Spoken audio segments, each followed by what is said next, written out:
Hello friends, कैसे हो आप सभी। स्वागत है आप सभी का हमारे यूट्यूब चैनल द नॉलेज पर।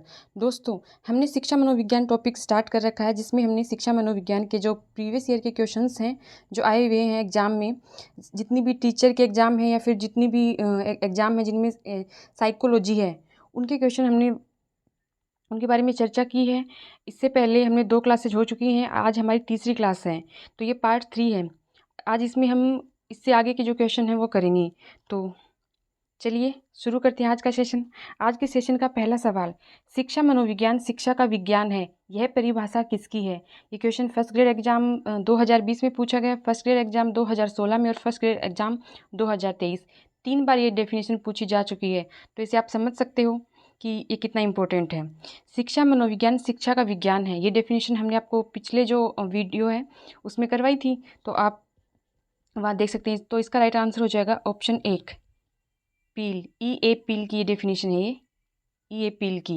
ये पिछले वाला वीडियो जो है वो आपको हमारे जो चैनल है द नॉलेज, उसकी प्लेलिस्ट में जाके मिल जाएगा, तो वहाँ से आप इससे पहले के 2 वीडियो हैं वो देख सकते हैं।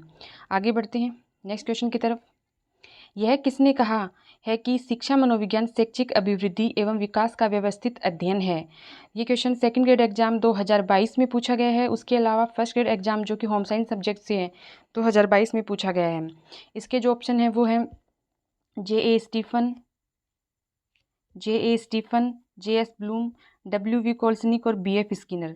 तो शिक्षा मनोविज्ञान शैक्षिक अभिवृद्धि और विकास का व्यवस्थित अध्ययन है, ये जो डेफिनेशन है ये दी थी स्टीफन ने। पिछले वीडियो में हमने आपको ये डेफिनेशन करवाई थी, तो ये स्टीफन ने दी थी। आगे बढ़ते हैं नेक्स्ट क्वेश्चन। शिक्षा मनोविज्ञान वैज्ञानिक विधि से प्राप्त किए जाने वाले मानव प्रतिक्रियाओं के उन सिद्धांतों के प्रयोग को प्रस्तुत करता है। मतलब मानव की जो प्रतिक्रियाएं हैं उनके उन सिद्धांतों को प्रस्तुत करता है जो शिक्षण और अधिगम को प्रभावित करती हैं, जो शिक्षण और अधिगम को प्रभावित करती हैं। यह कथन किसका है। ये question first grade exam history से 2020 में पूछा गया है, और इसके जो ऑप्शन है वो हैं Sawrey and Telford, Skinner, Ellis Crow और क्रो एंड क्रो। तो ये डेफिनेशन भी हमने पीछे करवाई है एलिस क्रो की। इसका राइट आंसर जो हो जाएगा ऑप्शन 3, एलिस क्रो। आगे बढ़ते हैं। अगर आपको ये सेशन पसंद आ रहा है तो सेशन को लाइक कर दीजिए, शेयर कर दीजिए और ज़्यादा से ज़्यादा दोस्तों को शेयर करिए। यदि अभी तक आपने हमारे चैनल को सब्सक्राइब नहीं किया है तो सब्सक्राइब कर लीजिए और साथ ही बेल आइकन को प्रेस कर लीजिए, जिससे कि आपको हमारे नेक्स्ट वीडियो का नोटिफिकेशन मिल सके। ये सीरीज़ जो है ये आपके अभी जो एग्ज़ाम होने वाली है उसके लिए बहुत ही फ़ायदेमंद होने वाली है, क्योंकि मनोविज्ञान में जो होता है ज़्यादातर क्वेश्चन रिपीट हो जाते हैं, तो इसमें से वो, और इसके अलावा हम अलग से और भी बनाएंगे क्वेश्चन प्रीवियस ईयर के होने के बाद, तो इससे आपको बहुत हेल्प मिलेगी और आपको अपनी तैयारी को आंकने का मौका भी मिलेगा। तो अगला जो क्वेश्चन है वो है, मनोविज्ञान शिक्षक को अनेक धारणाएं और सिद्धांत प्रदान कर उसकी उन्नति के योग देता है। ये क्वेश्चन जो है first grade exam political science में 2016 में पूछा गया था। इसके जो ऑप्शन है वो है Kolesnik, Crow and Crow, Blair, Kuppuswamy. तो इसका जो राइट आंसर हो जाएगा वो हो जाएगा कुप्पुस्वामी, ऑप्शन 4। ये डेफिनेशन नई है जो हमने पीछे नहीं करवाई है, कि शिक्षक को अनेक धारणाएं और सिद्धांत प्रदान करके उसकी उन्नति में योग देता है, वो मनोविज्ञान होता है। ये कुप्पुस्वामी की डेफिनेशन है। आगे बढ़ते हैं नेक्स्ट क्वेश्चन की तरफ। मनोविज्ञान की निम्न शाखाओं में से अनुप्रयुक्त मनोविज्ञान कौन सा है। अनुप्रयुक्त मतलब अप्लाइड, जिसको आप व्यवहार में अप्लाई कर सकते हो, वो कौन सा है। तो ये क्वेश्चन सेकंड ग्रेड जो जीके वाला पेपर हुआ 2017 में, उसमें आया हुआ है। इसके जो ऑप्शन है वो है असामान्य मनोविज्ञान मतलब अबनॉर्मल साइकोलॉजी। और एक चीज़ मैं आपको ये सजेस्ट करना चाहूँगी, जब भी आप साइकोलॉजी पढ़ें तो साथ में उनके जो इंग्लिश नेम है वो भी कोशिश करें कि वो भी याद रख सकें, क्योंकि एग्ज़ाम में जब हिंदी और इंग्लिश वाले में जब गड़बड़ हो जाती है तो इंग्लिश वाला क्वेश्चन जो है वो राइट माना जाता है। तो साथ में आप थोड़ी थोड़ी इसकी इंग्लिश भी सीख लीजिए। सेकंड ऑप्शन है प्रयोगात्मक मनोविज्ञान, एक्सपेरिमेंटल साइकोलॉजी, तुलनात्मक मनोविज्ञान, कंपैरेटिव साइकोलॉजी और शिक्षा मनोविज्ञान, एजुकेशन साइकोलॉजी। पूछा गया है कि ये जो शाखा इनमें से अनुप्रयुक्त अप्लाइड, जिसको आप जीवन में हम व्यवहार में ला सकते हैं, तो वो है राइट। इसका राइट आंसर हो जाएगा शिक्षा मनोविज्ञान। शिक्षा मनोविज्ञान मतलब हम शिक्षा में मनोविज्ञान को अप्लाई कर सकते हैं, और यही हमसे पूछा है। आगे बढ़ते हैं। अब देखते हैं मौलिक या मूलभूत या फिर सैद्धांतिक या फिर शुद्ध या प्योर मनोविज्ञान। इसके अंतर्गत मनोविज्ञान के अध्ययन से संबंधित सिद्धांतों का प्रतिपादन किया जाता है। इसमें कौन कौन से मनोविज्ञान हैं। सामान्य मनोविज्ञान, असामान्य मनोविज्ञान, सामाजिक मनोविज्ञान, प्रयोगात्मक मनोविज्ञान, विकासात्मक मनोविज्ञान जिसके प्रतिपादक कौन है? जीन पियाजे। पशु मनोविज्ञान इसके प्रतिपादक हैं थॉर्नडाइक जिन्होंने बिल्ली पे प्रयोग किया था। और विभेदक मनोविज्ञान, गतिशीलता मनोविज्ञान और तुलनात्मक मनोविज्ञान, ये थे मनोविज्ञान के अलग अलग क्षेत्र थे। आगे बढ़ते हैं। व्यवहारिक या अनुप्रयुक्त वो थे मनोविज्ञान के जो मौलिक या फिर मूलभूत सैद्धांतिक शुद्ध जो क्षेत्र हैं वो ये थे।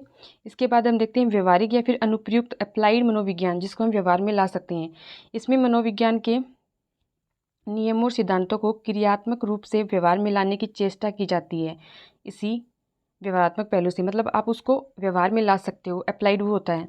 नैदानिक और चिकित्सा मनोविज्ञान, हम जब चिकित्सा करते हैं उसमें मनोविज्ञान को यूज में लेते हैं, जैसे कि मनोविज्ञान का प्रयोग करते हैं। मानसिक समस्या होती है तो मनोविज्ञान से हम कोई अगर फ्रस्ट्रेट है उसमें से कुछ वो बता नहीं पा रहा हो तो मनोविज्ञान के नियम सिद्धांत लागू करके उस पर घुमा फिरा कर उससे उसकी बात उगलवा सकते हैं। दूसरा जो है उद्योगों में भी मनोविज्ञान को काम में लिया जाता है। उसके बाद है बाल मनोविज्ञान। बच्चों को मनोविज्ञान के अकॉर्डिंग आजकल जो शिक्षा जो है वो बालक केंद्रित हो गई है और उनको मनोविज्ञान के अकॉर्डिंग पढ़ाया जाता है। विद्यालय मनोविज्ञान, विद्यालय को चलाने के लिए भी मनोविज्ञान, उसमें भी मनोविज्ञान काम में लेते हैं। प्रौढ़ जो होते हैं उसमें भी अप्लाइड किया जाता है मनोविज्ञान को। परा मनोविज्ञान मतलब जो इसका होता है वो ये होता है कि इंद्रियों से जो हमारी जो ज्ञानेंद्रियाँ होती हैं उन इंद्रियों का जो मनोविज्ञान है उनको कहते हैं। शिक्षा मनोविज्ञान, शिक्षा में मनोविज्ञान का प्रयोग। किशोर मनोविज्ञान, किशोरावस्था जो होती है उसमें मनोविज्ञान के नियम लागू करती हैं। हम देखते हैं कि इसमें गुस्सा आता है, जैसे ये सब क्या है मनोविज्ञान इसमें भी काम में लेते हैं। और खेल में भी मनोविज्ञान काम लेते हैं। तो ये इसके व्यवहारिक या फिर अप्लाइड थे क्षेत्र मनोविज्ञान के। आगे बढ़ते हैं। नेक्स्ट क्वेश्चन है शिक्षा मनोविज्ञान मनोविज्ञान के किस पक्ष से संबंधित एक शाखा है? ये क्वेश्चन जो है PTI ग्रेड सेकंड 2023 में पूछा गया है। इसके जो ऑप्शन दे रखे हैं वो है सैद्धांतिक या शुद्ध मनोविज्ञान, आधारभूत मनोविज्ञान, उपचारात्मक, चिकित्सात्मक मनोविज्ञान और व्यवहारात्मक मनोविज्ञान। हमें पूछा क्या है शिक्षा मनोविज्ञान जो है मनोविज्ञान के किस पक्ष से? तो शिक्षा मनोविज्ञान के व्यवहारात्मक, क्योंकि इसमें आप शिक्षा में मनोविज्ञान को प्रयोग कर सकते हैं तो व्यवहारात्मक मनोविज्ञान जो इसका राइट आंसर हो जाएगा। आगे बढ़ते हैं। वीडियो अगर पसंद आ रहा हो तो इसे लाइक कर दीजिए, ज़्यादा से ज़्यादा दोस्तों को शेयर कर दीजिए। जब आप लाइक और शेयर करते हैं तो इससे हमें मनोबल मिलता है और हम अच्छे से अच्छा कंटेंट आपके लिए तैयार करने की कोशिश करते हैं। तो आपसे यही रिक्वेस्ट है कि आप अगर आपको वीडियो पसंद आता है तभी लाइक करें और दोस्तों को शेयर कर दीजिए। जिनकी भी एग्ज़ाम आने वाली है, जितनी भी टीचर भर्ती एग्ज़ाम है उनके लिए समान रूप से उपयोगी है और जो एग्ज़ाम है जिनमें साइकोलॉजी आने वाली है उसके लिए भी। चलिए देखते हैं नेक्स्ट क्वेश्चन। शिक्षा मनोविज्ञान शाखा है, क्वेश्चन सेकंड ग्रेड 2022 में पूछा गया। प्रायोगिक मनोविज्ञान की, समाज मनोविज्ञान की, व्यवहारात्मक मनोविज्ञान की, विकासात्मक। अभी हमने किया है कि शिक्षा मनोविज्ञान क्या है, व्यवहार में लाया जा सकता है। तो इसका जो राइट आंसर हो जाएगा ऑप्शन 3 व्यवहारात्मक मनोविज्ञान की। आगे बढ़ते हैं। निम्न में से कौन सा क्षेत्र मनोविज्ञान के अंतर्गत नहीं आता? ये question second grade Sanskrit exam जो थी 2011 उसमें पूछा गया है। इसके जो ऑप्शन है वो है असामान्य मनोविज्ञान, औद्योगिक मनोविज्ञान, आर्थिक मनोविज्ञान और पशु मनोविज्ञान।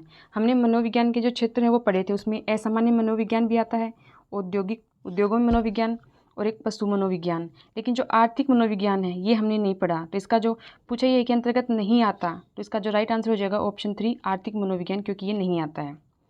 आगे बढ़ते हैं। निम्नलिखित में से कौन सा शैक्षिक मनोविज्ञान का क्षेत्र नहीं है? पूछा क्या है, शैक्षिक मनोविज्ञान का क्षेत्र नहीं है पूछा है।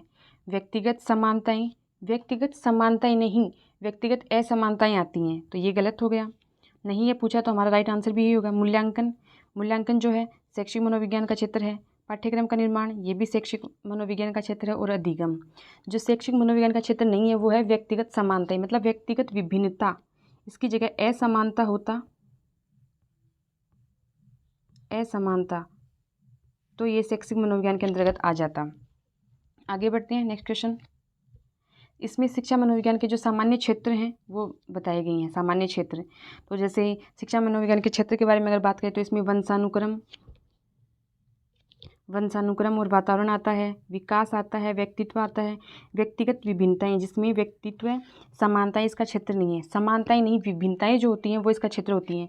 अधिगम प्रक्रिया इसमें शामिल है, पाठ्यचर्या एवं विकास शामिल है, विशिष्ट बालक इसमें शामिल है, मानसिक स्वास्थ्य ये भी शामिल है, शारीरिक मानसिक सामाजिक एवं संवेगात्मक विकास शामिल है, निर्देशन एवं परामर्श इसमें शामिल है, मापन एवं मूल्यांकन, समूह गतिशीलता, अनुसंधान, अनुशासन संबंधी और शिक्षा की समस्याओं का अध्ययन, ये सभी शिक्षा मनोविज्ञान के क्षेत्र में आती हैं। और हमने जो इसे जस्ट पहले जो क्वेश्चन किया है उसमें क्या है, व्यक्तिगत समानताएं, व्यक्तिगत समानताएं न होकर असमानताएं होता तो इसका आंसर हो जाता। आगे बढ़ते हैं।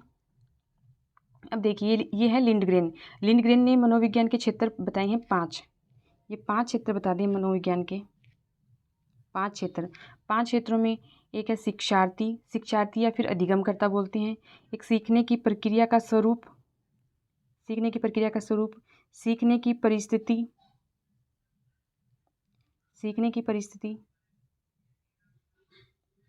एक है मापन एवं मूल्यांकन,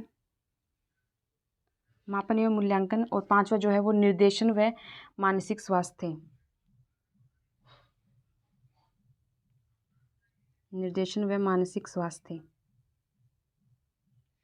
लिंडग्रेन के अनुसार मनोविज्ञान के 5 क्षेत्र हैं, जिसमें शिक्षार्थी या फिर उसको बोल सकते हैं अधिगमकर्ता, सीखने की प्रक्रिया का स्वरूप, सीखने की परिस्थिति, मापन एवं मूल्यांकन और निर्देशन व मानसिक स्वास्थ्य। लिंडग्रेन के अनुसार ये मनोविज्ञान के 5 क्षेत्र हैं। आगे बढ़ते हैं। आगे हम गैरिसन के अकॉर्डिंग देखते हैं शिक्षा मनोविज्ञान के क्षेत्र। तो गैरिसन जो है इसने शिक्षा मनोविज्ञान के 4 क्षेत्र बताए हैं। बालक का विकास, इसमें विकास प्रक्रिया, बुद्धि की प्रकृति, भाषा और चिंतन सभी आ जाते हैं। दूसरा जो प्रकार है वो अधिगम एवं शिक्षण प्रक्रिया। तीसरा है विद्यार्थियों के विकास का मूल्यांकन। चौथा जो है वो बालक का निर्देशन, इसमें व्यक्तित्व संबंधी समायोजनात्मक समस्याएं और शिक्षक शिक्षार्थी संबंध आते हैं। ये हैं गैरिसन के अकॉर्डिंग। गैरिसन के अकॉर्डिंग मनोविज्ञान के 4 क्षेत्र हैं, और इससे पहले जो हमने किया लिंडग्रेन के अकॉर्डिंग 5 है मनोविज्ञान के क्षेत्र। आगे बढ़ते हैं। नेक्स्ट क्वेश्चन, निम्नलिखित में से कौन सी शिक्षा मनोविज्ञान की विशेषता नहीं है? हमें ये पूछा है कि शिक्षा मनोविज्ञान की विशेषता नहीं है, ये बताना है। सेकंड ग्रेड एग्जाम 2023 में पहली शिफ्ट में पूछा गया क्वेश्चन। शिक्षा मनोविज्ञान का मुख्य केंद्र दर्शन शास्त्र का अध्ययन करना है, पहला ऑप्शन। दूसरा है शिक्षा मनोविज्ञान का मुख्य केंद्र मानव व्यवहार है। तीसरा ऑप्शन है शिक्षा मनोविज्ञान शैक्षिक परिस्थिति में मानव व्यवहार का अध्ययन करता है। चौथा है शिक्षा मनोविज्ञान शिक्षण अधिगम प्रक्रिया हेतु सरल मार्ग प्रशस्त करता है। तो देखिए चौथा जो है शिक्षा मनोविज्ञान शिक्षण अधिगम प्रक्रिया हेतु सरल मार्ग प्रशस्त करता है, ये राइट है। हमें पूछा क्या विशेषता नहीं है। 3 नंबर ऑप्शन है शिक्षा मनोविज्ञान शैक्षिक परिस्थिति में मानव व्यवहार का अध्ययन करता है, ये भी राइट है। फिर दूसरे नंबर का है शिक्षा मनोविज्ञान का मुख्य केंद्र मानव व्यवहार है, ये भी राइट कथन है। पहला जो ऑप्शन है शिक्षा मनोविज्ञान का मुख्य केंद्र दर्शन शास्त्र नहीं है, तो ये हो जाएगा रॉन्ग। और हमें पूछा है कि इसमें से विशेषता कौन सी नहीं है, तो ऑप्शन 1 इसका राइट आंसर हो जाएगा। आगे बढ़ते हैं। निम्न में से शैक्षिक मनोविज्ञान का क्षेत्र नहीं है।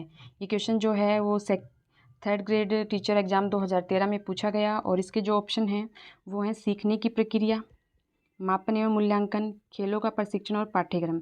इसमें क्या है शैक्षिक मनोविज्ञान का क्षेत्र नहीं है। शैक्षिक मतलब शिक्षा में मनोविज्ञान, तो सीखने की प्रक्रिया शैक्षिक मनोविज्ञान का क्षेत्र है, मापन एवं मूल्यांकन है, पाठ्यक्रम निर्माण है, लेकिन खेलों का प्रशिक्षण जो है वो शैक्षिक मनोविज्ञान में नहीं आता। तो इसका जो राइट आंसर हो जाएगा ऑप्शन 3 खेलों का प्रशिक्षण। आगे बढ़ते हैं। नेक्स्ट क्वेश्चन, लिंडग्रेन के अनुसार शिक्षा मनोविज्ञान का नाभीय केंद्रीय क्षेत्र नहीं है। लिंडग्रेन के अकॉर्डिंग हमने 5 इसके जो क्षेत्र पढ़े थे, इसमें पूछा है कि नहीं है अधिगमकर्ता, ऑप्शन है अधिगमकर्ता।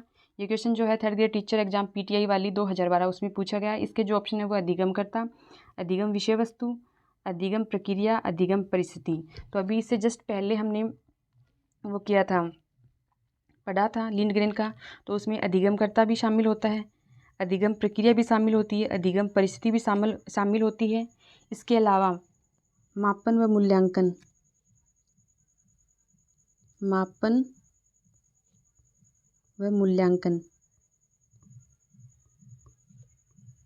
क्योंकि 5 क्षेत्र बताई हैं लिंडग्रेन ने, तो 3 अधिगमकर्ता, अधिगम प्रक्रिया, अधिगम परिस्थिति, 4 नंबर का ये हो गया।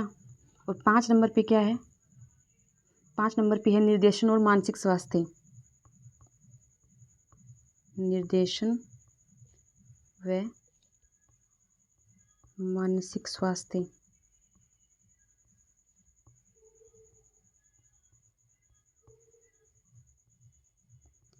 निर्देशन व मानसिक स्वास्थ्य।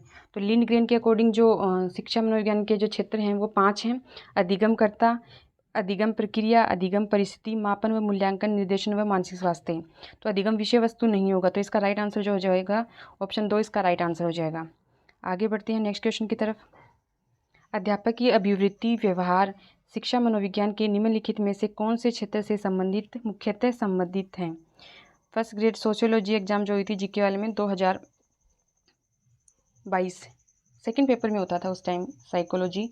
उसके जो ऑप्शन है वो अधिगमकर्ता, अधिगम प्रक्रिया, शिक्षण प्रक्रिया, अधिगम परिस्थिति। पूछा क्या है? अध्यापक की अभिवृत्ति और व्यवहार शिक्षा मनोविज्ञान के निम्नलिखित में से कौन से क्षेत्र से मुख्यतः संबंधित है? अध्यापक जो है उसकी अभिवृत्ति और व्यवहार इनमें से किससे संबंधित है? तो वो होगा अधिगम परिस्थिति। तो इसका जो राइट आंसर हो जाएगा ऑप्शन 4 अधिगम परिस्थिति। अगर आपको सेशन पसंद आ रहा है तो इसे लाइक कर दीजिए और दोस्तों में शेयर कर दीजिए। आज के सेशन का हमारे लास्ट सवाल है, निम्न में से कौन शिक्षा मनोविज्ञान के कार्यक्षेत्र में आता है? शिक्षा मनोविज्ञान के कार्यक्षेत्र में आता है। तो इसमें ऑप्शन है शिक्षार्थी दे रखा है, सीखने की प्रक्रिया, सीखने की परिस्थिति, निर्देशन तथा मानसिक स्वास्थ्य। वैसे अगर देखा जाए तो ये लिंडग्रेन के अकॉर्डिंग वाले 5 क्षेत्र बताए थे, उसमें शिक्षार्थी, अधिगमकर्ता, सीखने की प्रक्रिया, परिस्थिति, निर्देशन तथा मानसिक स्वास्थ्य। और एक 5 नंबर पर जो बताया था वो था निर्देशन, नहीं ये तो बता ही दिया, निर्देशन मानसिक स्वास्थ्य। 5 नंबर पे जो बताया था वो क्या बताया था? मापन और मूल्यांकन, मापन व मूल्यांकन। और ये किसके अकॉर्डिंग है? लिंडग्रेन के अकॉर्डिंग, लिंडग्रेन के अकॉर्डिंग है। तो ये चारों ही शामिल हो जाएंगे। नीचे दिए कोर्स से सही उत्तर का चयन, तो शिक्षार्थी भी होगा, सीखने की प्रक्रिया, सीखने की परिस्थिति, निर्देशन तथा मानसिक स्वास्थ्य, चारों ये हो जाएंगे। तो ऑप्शन 4 जो हो जाएगा वो इसका राइट आंसर हो जाएगा। 1 2 3 4 सभी इसमें शामिल हैं, क्योंकि लिंडग्रेन के बताए हुए कार्य क्षेत्र हैं उसमें एक मापन व मूल्यांकन और है। तो ये था आज का सेशन। ये सेशन आपको कैसा लगा कमेंट सेशन में जाके कमेंट करके ज़रूर बताएं। साथ ही वीडियो को लाइक करें, शेयर करें और चैनल को सब्सक्राइब कर लीजिए। और अपने जो सुझाव हैं वो हमें कमेंट सेक्शन में ज़रूर बताएं। और इस वीडियो की जो पीडीएफ है, इसकी पीडीएफ है वो आपको हमारे टेलीग्राम चैनल द नॉलेज में मिल जाएगी। आप वहाँ से डाउनलोड कर सकती हैं, पीडीएफ को देख सकती हैं। इसके लिए आप हमारा टेलीग्राम चैनल जो है द नॉलेज उसको ज्वाइन कर लीजिए। Thank you, have a nice day.